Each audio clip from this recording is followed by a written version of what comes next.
अकोला तालुक्यातील बोरगाव मंजू येथे शासनाच्या निष्क्रियतेविरोधात सौ शोभा वानखडे यांनी दुसऱ्यांदा उपोषणास सुरुवात केली आहे।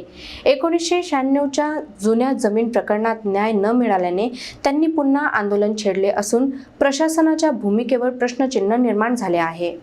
अकोला तालुक्यातील बोरगाव मंजू येथे चालू असलेले जमीन प्रकरण पुन्हा एकदा चर्चेत आले आहे। मौजे बोरगाव मंजू येथील सर्वे क्रमांक 1 बाबत न्याय न मिळाल्याने सौ शोभा भाऊराव वानखडे यांनी दुसऱ्यांदा उपोषण सुरू केले आहे। यापूर्वीही त्यांनी या प्रकरणात आंदोलन केलं होतं, मात्र शासनाकडून ठोस निर्णय न मिळाल्याने त्यांना पुन्हा उपोषणाचा मार्ग स्वीकारावा लागला। शोभा वानखडे यांच्या मते नायब तहसीलदार, ग्रामपंचायत सचिव आणि तलाठी यांनी प्रकरणाची चौकशी करण्याचं आश्वासन दिलं होतं, पण प्रत्यक्षात कोणतीही कारवाई झालेली नाही। या प्रकरणात 21 मे 1996 रोजी भूधारक बलदेव नथुजी तायडे यांना मिळालेल्या भूमिस्वामी हक्क प्रमाणपत्राबाबत चौकशी करण्याची मागणी करण्यात आली आहे। 4 दिवसांपासून सुरू असलेल्या या उपोषणाकडे प्रशासन मात्र मौन बाळगून आहे। उपोषणकर्त्यांनी पालकमंत्र्यांनी नैतिक जबाबदारी स्वीकारून राजीनामा द्यावा अशी मागणी केली आहे।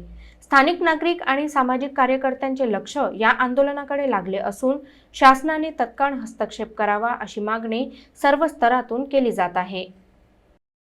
आमची मागणी एवढीच आहे की तो रस्ता हटवावा आणि त्या बुद्धविहारामधली नाली सरकारने स्वतः काढून द्यावी बाहेर, कारण की रोज पुतळ्यांची विटंबना होऊन राहिली आणि संडासची नाली सर्वांची तिथं त्यांना त्याच्या हाताने काढून दिलीच आहे।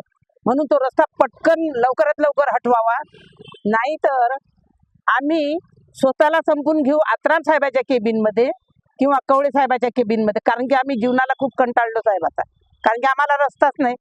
बुद्धविहारमध्ये आम्हाला खूप जोराने जावं लागते, तिकडून दुरून जावं लागते आणि तिथं वॉशिंग सेंटर असलं 50, 20, 10, 12 असे मुलं तिथं उभे असतात सर। आम्हाला जाणं बिलकुल कठीण झालं बायांना, आम्हाला पाहून हसणं, कमेंट पास करणं असे करतात सर। कवळे साहेबांना वारंवार विनंती केली तरी कवळे साहेबही ऐकून नाही राहिले आणि आत्राम साहेब बिलकुलच नाही ऐकून राहिले। आणि आत्राम साहेब, माझं नाव शोभा भाऊराव वानखडे, राहणार सिद्धार्थ नगर, बोरगाव मंजू।